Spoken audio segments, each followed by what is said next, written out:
Ladies and gentlemen, boys and girls, welcome back to the channel. It is Sunday, June 23rd, 7:26 a.m. East Coast time. Me breaking down this 4-game WNBA slate. There's also a 3-game WNBA slate at night. The bigger prize pool is in the afternoon starting at 1, but if you're watching this later in the day, don't worry. There's still a 3-game slate. You can play cash. It's nice because you can separate and get cash games in on both states, and you can kind of double your inflow of games and just kind of all the money that you can get down by only taking off one game. You don't have to kind of change up your strategy way too much. With that said, let's get right into the slate. I appreciate it if you are here for the first time. My name is Sal Vetri. I cover daily fantasy sports in all of the daily fantasy sports, pretty much the big ones, the big major sports, WNBA, golf as well. I am currently going to be apartment shopping today, so this is going to be a more abbreviated video. I will quickly show a glance at the projections, but nothing crazy, and at the same time, those projections aren't completed yet. But for all the Patreons, the projections will be up later today. There probably won't be a podcast today for WNBA. Might throw some quick notes in there. If you're watching and you're looking for my MLB video, I will not be making one today. My sheet is up on Patreon, again, Sunday, so I'll be apartment shopping. So looking into this so far, the only major news is Natasha Howard. She is probable today. Ivana Turner, she's going to be out. She is now playing overseas. She was seeing about 20 minutes per game as of late, not seeing that much in the teens.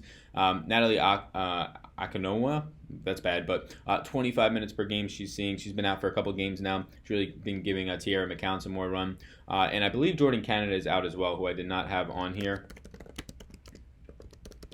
But that's fine. So she's going to be out as well for Seattle, if I do remember correctly. Let's just move right over to the target offense sheet. The biggest news there, Natasha Howard being probable. That's good. It's good to know she's dealing with a rib injury, but no big deal. Turner being out, that is going to free up probably about 15 minutes or so to the other guards on Phoenix. Usually the secondary guards there, but some players will get bumps. Natalie being out, that's going to obviously continue to give Tiara McCown, who saw 29 minutes after seeing 23 in the first game that Natalie was out. And then Jordan Canada, yeah, she's been seeing 30 minutes per game, but she hasn't been playing in a couple games, so we kind of know what to do there. I'll allocate the minutes in the projections and hit on them in a second.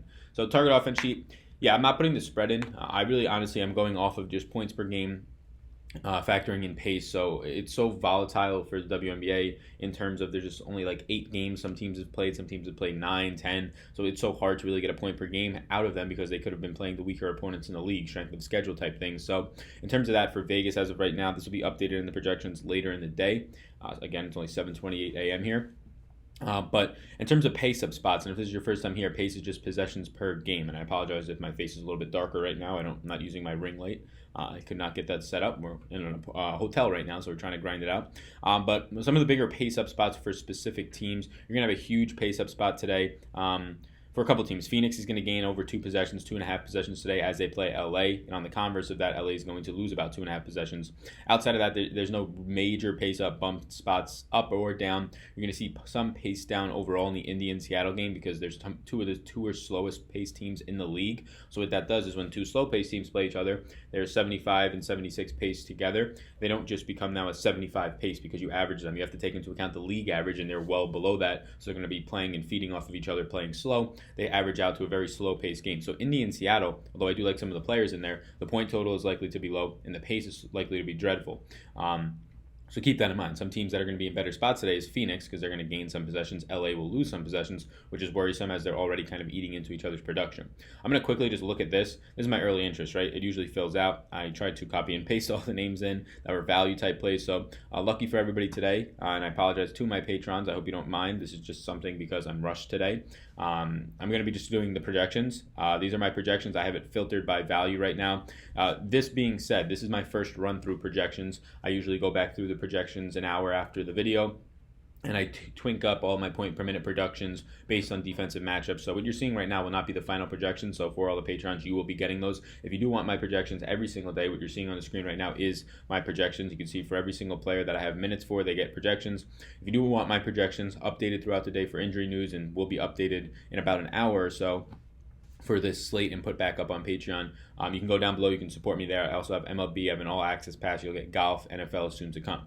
So what this is telling me, and it is going to get adjusted because I don't think Jonquel Jones, although albeit a decent matchup against Chicago, and she is probably the best player in the league right now in terms of having the best season, I don't think I see a 48 point game out of her, although last game pretty easily she just went for a 45 burger, and by that I mean I probably juice it down to somewhere around 1.38, so she gets juiced down to 1.35 even. She gets juiced down to like 46, 45 and a half. So it's really just a 1 point difference that I'm seeing here. But yeah, so right now as the slate seems, look, there's loads of studs on this slate. If I factor it by price instead of value, and again, this is, I never use my first run at projections. I always have to crank back down into the numbers because the point per minute is for the entire season, which that's not factoring in the matchup as much. It does factor in the matchup for today, but the point per minute is going to take into account who they've played all year long, and I don't like to really do that in small 8-game samples. That's the only bad thing with the WNBA. You're factoring point per minutes for 8 and 9 and 10-game samples, which is slowly becoming more and more reliable. But in the NBA, when you're around 40-game mark for the whole second half of the season, you can feel confident in that point per minute, the player's production.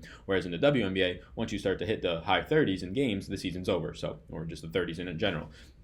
So, in terms of overall points today, and I will factor this, I guess, by points instead of salary, there's a lot of great spots that I do like, and I will quickly just touch on them.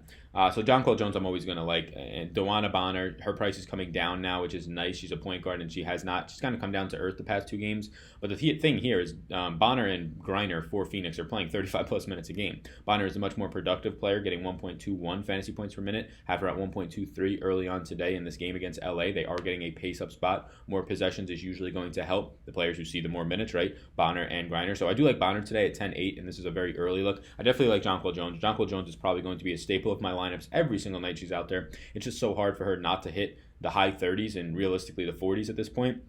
She's just been an absolute nut, a 1.41 fantasy point per minute producer. I have her around 1.5 at the matchup today. That probably has to get juiced down a little bit, like we already touched on. But Jonquel Jones I love today. Bonner I like today. But at the end of the day, getting to Bonner over Natasha Howard, who they grade out similarly, like very close in terms of points right now. That might change though, probably will. And they're $700 apart. So realistically, in terms of the projection, I should listen to the projection and get to Bonner today. I usually like to not let my own biases get in there. But when we factor in that Natasha Howard is a small forward, power forward, and a big, right? They're more adept in, more easier to kind of get a ceiling in the floor in the 30s.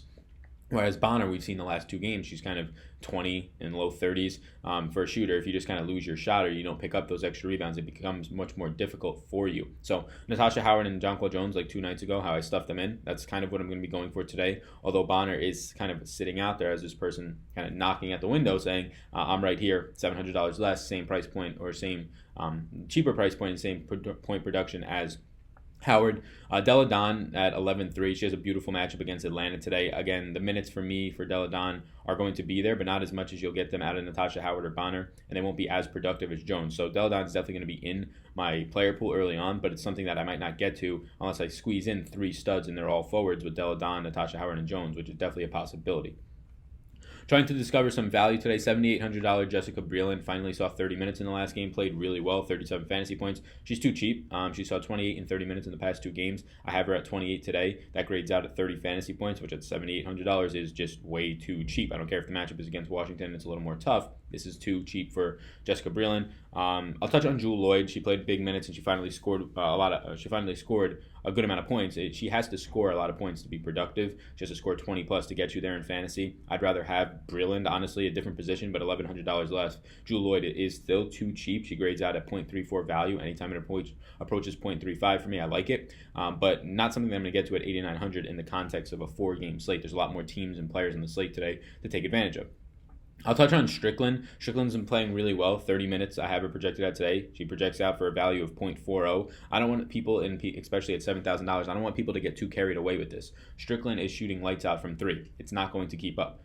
I mean, I could pull up her game log, but you can as well. She shot like 6 of 8 or something the last game, 50%, the last 3. Nobody just shoots 65% from 3. Nobody. So this is going to, regression is coming. She's going to fall in her face. It might not be today at $7,000, but I'm not willing to pay top dollar for her. So although her point per minute is going to be looking good, her minutes have been looking good, if she just shoots 2 of 10 instead of her 6 of 8 or whatever she just shot, and she's going to come crashing down and be scoring in the mid to low teens. So I don't really want Strickland because some people are going to be way over on her. She grades out cheap if you factor in she's shooting 65% from 3 and you think that's going to continue. It's not. Tierra McCown at 7,200 is a very good play today. If indeed you continue to get Natalie Akonwa out, she is going to be a fantastic play at 7,200. Don't overthink it. Tierra McCown should see Ivor at 26 minutes, and if that's the case, right around 28 fantasy points. If she sees 29 minutes again, she should more than likely in this matchup push towards 30. The matchup is going to be tougher with Natasha Howard out there for sure, but if you're going to tell me a $7,200 forward is out there who is going to be productive, Even in a tougher matchup, I will take that, at least over Strickland in the same price range at 7,200. It's too cheap. If McCown was around 8,000, then I start to second guess it. But if I can get to her and not really worry about having to sacrifice any studs because that price point is so favorable at 7,200, then I'm fine doing it, even if it is going to be forcing me to play her against Natasha Howard. I don't think it's the worst thing in the world. Looking for more value, Erica Wheeler went off last game. She grades out as a good value. Her price did not correct nearly as much. I have her at 27 minutes and 7,400. She's a fantasy point per minute producer, so she grades out around 26 fantasy points for me today on average. That's really good. Somebody else that I'll hit on is Candace Parker, whose fantasy point per minute is going to be popping really badly, and this is another thing that I have to change as we go more and more through this. I have her at 28 minutes today. I think that that's a good amount of minutes. The last game blew out. She saw 23. She saw 25 in her first game back. Don't sleep on Candace Parker at $7,700 on DraftKings. It's way too cheap. She is probably a top 10 value on the slate. Not the best play on the slate by any means at $7,700. You have other cheap options, especially right around the same neighborhood with Jessica Breland. I do prefer, as of right now, Jessica Breland to Candace Parker, but Parker definitely has the bigger ceiling if she can even touch 28, 30 minutes. We have yet to see her do that and yet to see her shoot well. She shot 2 of 18, 1 of 9, and 1 of 9. She shot 11% so far this year. Not great. I do prefer Breland to Parker, but if you're going tournaments and the ownership is that much different, especially after Breland coming off of a big game and she's still cheap, I probably do get to Parker a little bit more. Let's factor this quickly, and I'll touch a little bit more on some of the value, and then my girlfriend is waiting for me, so I will bounce on out of here. Lalana Mitchell, she's still a good value play at 5,400. She was 4,400 at the last time out. That's just way too cheap. And then she goes out and she scores in the mid-20s. At 5,400, she's still way too cheap in this matchup that they're going to see increased possessions. I have her at 26 minutes. She didn't see that last time out. I think she saw only 22 or so, 21. 26 is right around, or a little bit more than her average, but I think she does get there. Extra possessions. This game matches up nicely for Lalana Mitchell. Again, mid to low 20s is what you're looking for. So that's another value play. You can look at the projections on Patreon if you'd like. I'm going to close it up right now. Thank you. There's a 4-game slate and a 3-game slate, so you can get down much more action tonight. Appreciate it. My name's Sal. Best of luck tonight, everybody. Peace out, gang.